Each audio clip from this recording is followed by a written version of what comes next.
What's up, guys? Jason with Smoking Buddha coming to you from the backyard.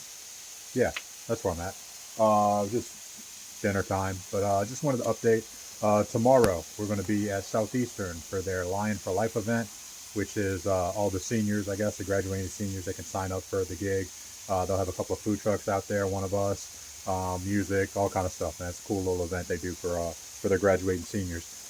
Saturday, we're going to be at Pet Suite in Mandeville from 11 to 2.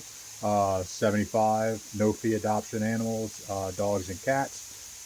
So looking forward to that. It's always a good time. I love doing stuff with the North Shore Humane Society and those guys. Good cause, great people. Sunday, back at Abita. We'll see y'all out there.